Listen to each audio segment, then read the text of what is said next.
¿Dónde está? No Sí, se sabe dónde está, ¿no? sí, está pareciendo esto una telenovela, porque lo que hay de oficial en estos momentos es que Nadine Heredia Alarcón ingresó a la embajada junto con su hijo, pero no se ha dicho nada, absolutamente nada, de la posibilidad de que Ilan, su hermano, haya ingresado el mismo día, el día 15 a las 11:30 horas. Pues los conectamos. Buenos días, Nicolás, es un placer conversar con ustedes nuevamente.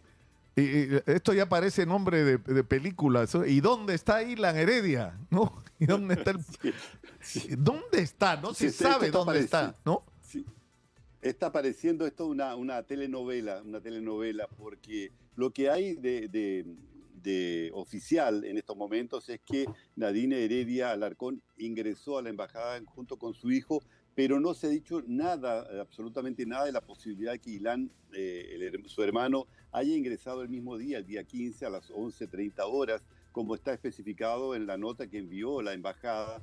Esto antes incluso de comunicarse con las autoridades y con el gobierno de Perú, que le otorgó un salvoconducto. El salvoconducto era solamente para ella y para su hijo. De hecho, ellos llegaron en un avión de la Fuerza Aérea Brasileña a Brasil y después se transfirieron a San Pablo, donde ella reside en estos momentos, libre y suelta, puede andar por todos lados, porque ella se acogió el miércoles a un pedido de refugio, colocado incluso por su propio abogado, para que ella pueda circular. Ella puede incluso, no corre ningún riesgo de ser solicitada su expulsión o solicitada también su extradición, porque el CONARE, el Comité Nacional para los Refugiados, no se ha pronunciado. El día que se pronuncie por favorable o desfavorable, ella seguramente tendrá que buscar otros recursos. No se asiló efectivamente, porque el asilo se otorga acá a través del gobierno, específicamente del presidente Luis Ignacio Lula da Silva, que en el caso supuesto que él tenga que interceder personalmente, lo hará en favor de Nadine Heredia o Exitosa. cualquier otra persona que tenga algún tipo de vínculo con el con este proceso de corrupción que se generó a través de la empresa Odebrecht en varios países de América Latina y específicamente ahí en Perú, donde involucró a varios presidentes. Recordemos que ellos estaban involucrados en el proceso de lavallatos y fueron liberados por el Supremo Tribunal Federal acá, todos, no hubo uno. Ahora recientemente se abre un proceso al expresidente Fernando Collor de Mello, y ya fue detenido, pero el proceso en general ha sido prácticamente todos anulados los casos, como en el caso de Luis Ignacio Lula da Silva, o en algunos otros casos liberado prácticamente totalmente del proceso con la empresa Odebrecht, que ahora se llama Novo Honor, ¿no? No, honor, claro. Ahora, en el caso de Lula, la detención de él tenía que ver con el caso de OAS, ¿no es cierto? Y del famoso triplex de Guarujá, que él decía que no era suyo, pero que del que disfrutaba él y su familia cómodamente, ¿no es cierto? No, los tres casos por los que fue condenado en tres instancias, incluso por 9 jueces, porque no es solamente en primera instancia, él ya estaba condenado en tercera instancia, son los procesos que involucran a la OAS, cuyo presidente en la época, Leo Piñeiro, denunció y mostró documentos que involucraban a Luis Ignacio Lula da Silva. De hecho, fue condenado a 8 años y medio de cárcel y después aumentado para 12 años y medio. También había ahí la participación de Odebrecht, que le alajó una quinta de agrado, no sé cómo le llaman ustedes ahí, que es un sitio que se llama acá, que la alajó con todo lo que hay de mejor. Y después el Instituto Lula, que recibió 30 millones de reales en la época, también colocados por la Odebrecht. Él dijo que en esa oportunidad él había dado conferencias en el mundo entero, cobrando Exitosa. $200.000 cada una. Pero en todo caso esto va a continuar, porque no se sabe el paradero. Incluso todo lo que te decía, ya recibió la Policía Federal de acá la orden de captura, la orden internacional de captura, que fue emitida por una jueza peruana.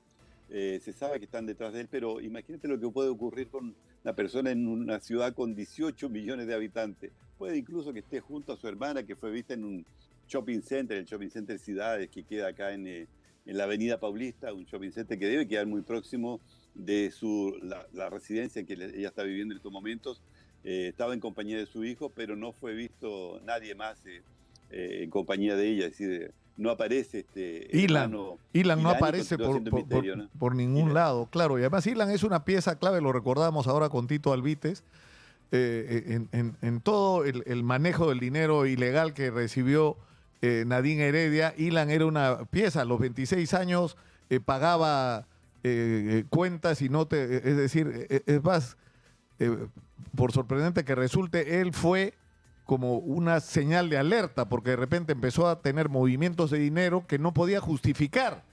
Y los bancos reportaron que esto estaba ocurriendo por una presunción de lavado de activos, ¿no es cierto? Alguien que no tiene ingresos, no tiene manera de mover las cantidades de dinero que había empezado a mover, ¿no? Y que era dinero utilizado luego por Nadine Heredia para pagar sus propias cuentas, adelantar hipotecas, pero en fin. Ahora, en el caso de Lula, Patricio, en la investigación estuvo con nosotros el fiscal Rafael Vela, que es el coordinador del equipo que ha investigado el caso Lavajato. Él nos decía que en el caso del aporte que recibió Ollanta Humala para su campaña electoral, hubo un conflicto con la gestión o los representantes de Odebrecht en el Perú, que tenían como candidata a Keiko Fujimori, que era la candidata del empresariado. Entonces hubo un conflicto con Marcelo Odebrecht, que decía, denle plata a Humala también. Y Barata le decía, pero es mucho, a los políticos acá le damos menos, no es tanto. Hasta 1 millón le podemos dar, pero 3 es demasiado. Digamos, porque eso resulta que ahí se mostraron cuáles eran los márgenes de dinero que se acostumbraba a entregar a los políticos en Perú. Pero ahí es donde finalmente Odebrecht, por todo lo que se ha logrado, digamos, filtrar y cernir de la investigación, al final era dinero que Odebrecht le pagaba por comisiones ilegales al Partido de los Trabajadores, y que por lo tanto era el Partido de los Trabajadores el que tenía la decisión de a quién diablo le daban lo que en ese momento era, entre comillas, su dinero. Es decir, el dinero que el Partido de los Trabajadores había cobrado de comisiones ilegales. De ese dinero, denle 3 a Ollanta. O sea, ellos estaban haciendo prácticamente de gestores, ¿no? Por supuesto, a cambio de beneficios como el gasoducto del sur luego, ¿no? Pero en fin. Pero eso, Patricio, Nicolás, involucra a Lula. O sea, Lula está involucrado en el caso en el Perú. Tres de los tesoreros del Partido de los Trabajadores fueron detenidos, estuvieron detenidos largo tiempo. Delubio Suárez, entre ellos, que era el hombre que en esa época manejaba los dineros provenientes de la Odebrecht, de la OAS y de otras constructoras que participaron de este proceso de corrupción, no solamente, como te decía, acá en Brasil, como también en varios países de América Latina. Recordemos que hubo también una aproximación llevada incluso por el propio Lula. Él estaba intercediendo directamente, hay videos que lo prueban, fotografías que lo ven junto a Alejandro Toledo, junto al fallecido Alan García. Es decir, era el hombre que actuaba en este medio campo para aproximar la Odebrecht con los demás países, ¿no? Ahora, fíjate, yo estuve recordando la historia de Odebrecht. Nosotros, durante el primer gobierno de Alan García, fíjate tú, Patricio, ¿eh? O sea, el primer gobierno de Alan García, no el segundo, no. O sea, a partir del año 86, lo que ocurría era, nosotros recibimos 2 denuncias que nos entregaron los colegios de ingenieros con respecto a una obra que se realizó. En realidad eran 2, Chavimochi, que era una irrigación, pero el asunto más grave ocurrió en Arequipa, es decir, había que hacer un trasvase de agua de una laguna en las montañas, en las alturas de Arequipa, hacia el reservorio que activaba la hidroeléctrica de Charcani.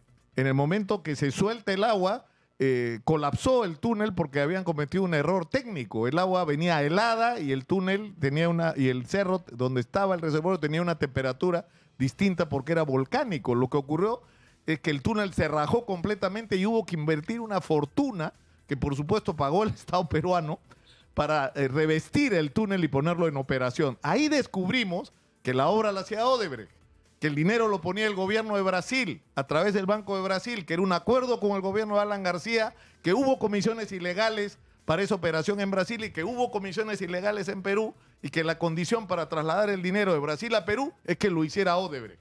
Es decir, la relación con Alan García y Oder no era con Marcelo, era con el abuelito, que se llamaba Norberto, me parece. El abuelo era. El padre. No, era el padre. Era el padre, ¿no? El que comenzó todo esto era el padre. Claro, era el padre, bueno. El padre, que después se enemistó con Lula da Silva porque fue el primero en denunciar a Lula da Silva de haber recibido dineros ilegales. Recordemos que ellos también hicieron el puerto de Mariel en Cuba, que posteriormente debería ser administrado por Brasil y está siendo administrado por Indonesia, una empresa de Indonesia. Todas estas cosas están saliendo a la luz, ya salieron a la luz, pero acá el Supremo Tribunal Federal, que fue quien liberó a Lula da Silva para que incluso fuese candidato, pasando por arriba de la ficha limpia, él estaba condenado en 2 instancias, en 3 instancias, no podría haber sido nunca candidato. Entonces todo esto se está saliendo a la luz ahora con esta investigación que va a hacer seguramente el Senado. Ya hay 2 comisiones formadas, una es la Comisión de Relaciones Exteriores, donde varios senadores critican duramente la posibilidad que ella obtenga asilo político. Y segundo, claro, la Comisión también de Seguridad acá en Brasil, que se reúne ahora en estos momentos. También se ha accionado al Tribunal de Cuentas de la Unión para saber exactamente quién viajó, quién autorizó la salida de emergencia de este avión de la FAB, quiénes venían a bordo del avión de la FAB. De manera que hay varias interrogantes que en estos momentos, seguramente en los primeros días de mayo, comenzarán a salir a la luz, porque sabemos que ya estas comisiones comienzan a reunirse después de lo que ocurrió con lo que es inadmisible, Patricio, es que no 3 veces ha habido una intromisión absolutamente impertinente del señor Luis Ignacio Lula da Silva en la política peruana. 1 hora al darle el asilo exprés a una señora que está sentenciada por corrupción, que no es ninguna perseguida política. La segunda interferencia fue cuando bloquearon la declaración de los ejecutivos de Oder en los juicios en Perú, donde hubo una intervención directa del presidente Lula. Y la primera fue cuando puso billete de su partido para la campaña electoral del Perú. Eso fue una intromisión en las elecciones peruanas. O sea, ya no. O sea, quiere hacer un tren que vaya de Santos a Chancay en Perú para mandar hacia la China y la India todos los productos brasileños. Bueno, entonces que se porte, como dicen en Brasil, derecho, no sé cómo. ¿Ah? Direito. No sé. Un abrazo, Patricio. Un abrazo. Siempre es un gusto hablar contigo. Nicolás, y seguiremos este caso para informarles. Pero de todos modos, continúa. Volvemos con el próximo episodio de ¿Y dónde está Ailán? Muchas gracias. Un abrazo. Muy buenos días, que estén bien. Muy buenos días.